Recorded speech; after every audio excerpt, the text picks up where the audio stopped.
Hello बच्चों, आज हम मोल कंसेप्ट के नेक्स्ट टॉपिक पे देखते हैं, जिसमें है लिमिटिंग रिएजेंट और लिमिटिंग रिएक्टेंट। ये क्या है इसको देखते हैं। कोई एक रिएक्शन लेते हैं,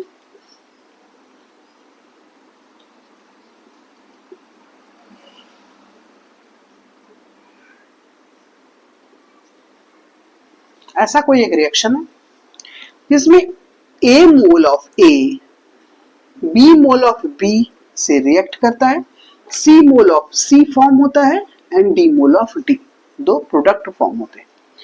तो अब लिमिटिंग रिएजेंट या रिएक्टेंट भी लिखा है, रिएक्टेंट मतलब रिएक्टेंट साइड से ही होगा। अब कह रहा है कि जो इस रिएक्शन में पहले कंज्यूम हो जाएगा मतलब खत्म हो जाएगा, उसको कहेंगे लिमिटिंग रिएजेंट। समझ रहे हैं कि जो रिएक्टेंट रिएक्शन में पहले खत्म हो जाएगा, जिसका अमाउंट लिमिटेड है, उसको लिमिटिंग रिएजेंट कहते हैं। अब मान लो हमने कोई भी एक, इसको ऐसे देख लें, हमें मान लो बनाना है अमोनिया, N2 और H2 लिया, फॉर्मेशन ऑफ अमोनिया। ठीक, यदि इस दोनों में से कोई लिमिटिंग मतलब खत्म हो जा रहा है, जिसका अमाउंट फिक्स्ड है, कम है, H2 खत्म हो गया, इसका अमाउंट फिक्स्ड है, तो क्या होगा, रिएक्शन वहीं रुक जाएगा। या N2 जिसका अमाउंट कम है H2 से, वो खत्म हो जाए तो क्या हो जाएगा, रिएक्शन वहीं रुक जाएगा, क्योंकि दोनों होगा तो ही अमोनिया फॉर्मेशन होगा। इसका मतलब क्या है कि लिमिटिंग रिएजेंट डिसाइड करता है रिएक्शन को। क्लियर, समझ रहे हैं। तो अब हम एक चीज देखते हैं इसमें कि लिमिटिंग रिएजेंट यदि हमें निकालना हो, सबसे पहले तो लिखेंगे क्या इसका definition, the reactant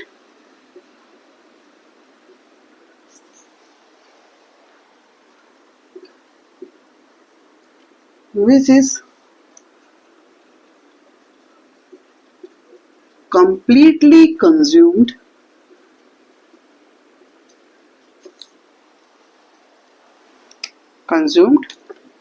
when a reaction goes to completion।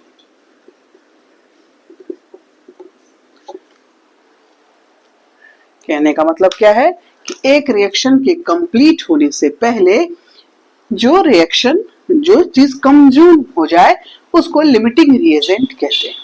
अब इसमें निकालना हो, इसको और क्या कहते हैं कि जिसका मोल रेशियो लिस्ट हो, क्या कहेंगे, मोल रेशियो इज लिस्ट, वो है रिएक्टेंट। हम मोल रेशियो कैसे निकालते हैं, मोल रेशियो के लिए क्वेश्चन में मोल दिया होता है, गिवन मोल अपॉन ये, इसको कहते हैं स्टेटियोमेट्रिक कोएफिशिएंट।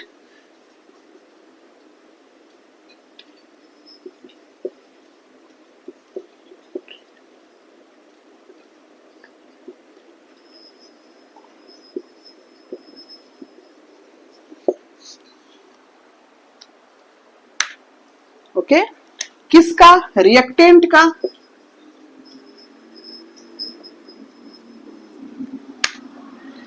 लिमिटिंग रिएजेंट क्या है, जो रिएक्शन में पहले कंज्यूम हो जाए, रिएक्शन के कंप्लीशन जब हो उससे पहले ही वो कंज्यूम हो जाए, और जिसका अमाउंट मोल रेशियो कम हो। मतलब अब मोल रेशियो निकालते कैसे हैं, गिवन मोल, जो मोल दिया हुआ है हमारे पास, और upon stoichiometric coefficient. Okay, mole ratio निकालने के लिए क्या करते हैं, given mole upon stoichiometric coefficient, वो निकाल लेते हैं। तो समझ में आ जाता है कि हमारे पास क्या है जिसकी वैल्यू कम है, मतलब अमाउंट कम है, और फिर हम उससे लिमिटिंग रिएजेंट निकाल लेते हैं। अब इस पे हम थोड़े क्वेश्चन देखते हैं और फिर क्लियर करते हैं।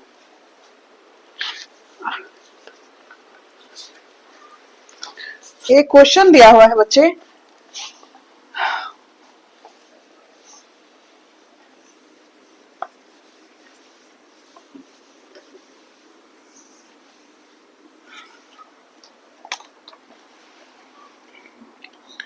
क्वेश्चन है 2A plus B plus 3C form D plus 2E।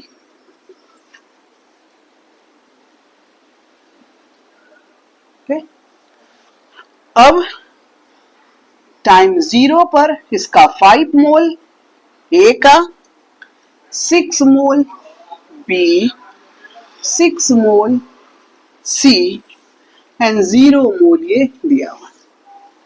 अब क्वेश्चन है कि इसमें लिमिटिंग रिएजेंट कौन है और रिएक्टेंट कितने बच जाते हैं और प्रोडक्ट कितने फॉर्म होते हैं।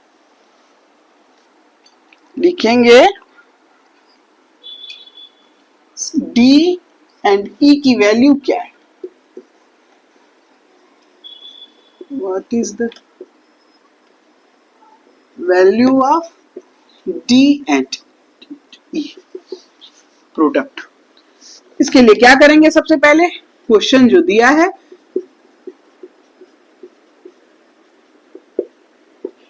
ठीक, अपने पास कितना है मोल, गिवन मोल।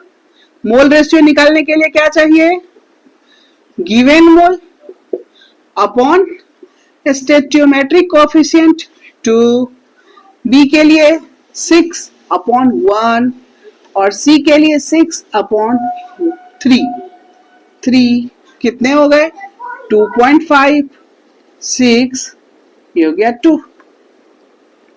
अभी प्रोडक्ट फॉर्मेशन नहीं हुआ, टाइम 0 की बात है ये, तो ये 0 है।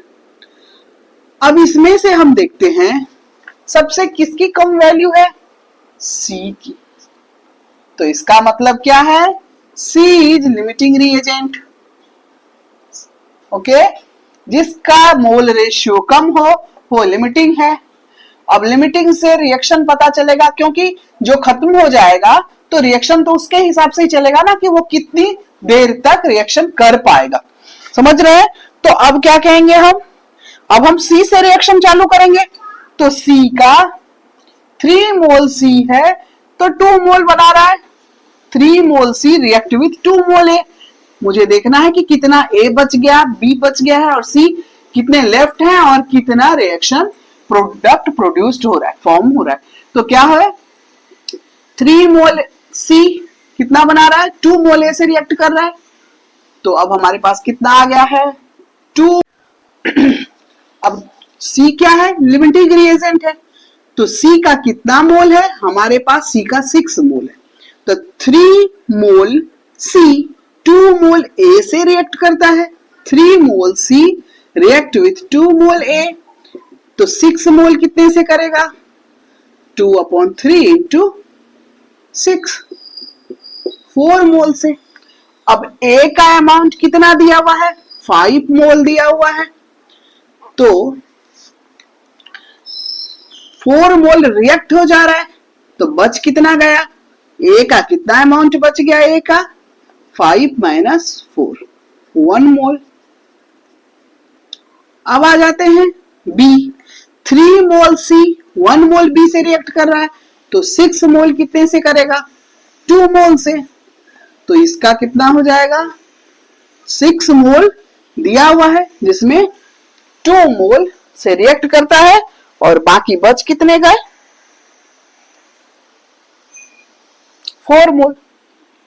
6 माइनस 2, 4 मोल। अब आ जाते हैं C तो कंज्यूम हो गया, खत्म हो गया, तो 0 बच गए। अब प्रोडक्ट को देख लेते हैं। 3 मोल C 1 मोल D से रिएक्ट करता है। तो 6 मोल कितने से करेगा, 2 मोल से। तो ये हो जाएगा 2 मोल। E की बात करें, 3 मोल C 2 मोल E से रिएक्ट करता है। तो 6 मोल कितने से करेगा, 4 मोल से। सारे के सारे निकल गए। इसका मतलब क्या है,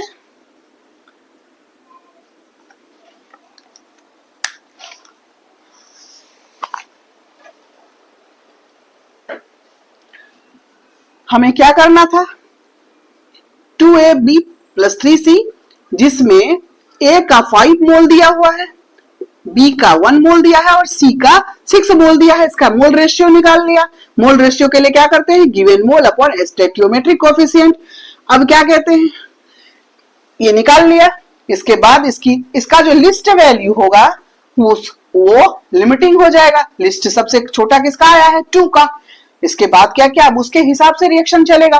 तो इसमें 3 मोल ये है तो 2 मोल फॉर्म कर रहा है, तो 6 मोल कितना करेगा, क्योंकि हमारे पास सी जो है रिएक्टेंट उसका 6 मोल ही है, तो 6 मोल के हिसाब से ही हम रिएक्शन अब देखेंगे। तो ये हो गया। तो इस तरह से कितना हो गया, 6 मोल करता है कितना, 4 मोल बनाता है। तो 4 मोल से रिएक्ट करता है तो 4 मोल से ही सिर्फ रिएक्ट कर पाता है, जबकि अपने पास 5 मोल है तो 1 मोल लेफ्ट हो जाता है। क्लियर। यदि हम रिएक्टेंट को अब देखें, क्योंकि ये टी टाइम 0 टाइम के लिए था, अब टाइम क्या है, रिएक्शन चालू हो गया है, तो इसका मतलब है कि शुरुआत में हमारे पास 5 मोल था, जिसमें 4 मोल रिएक्ट कर चुका है, 1 मोल लेफ्ट है।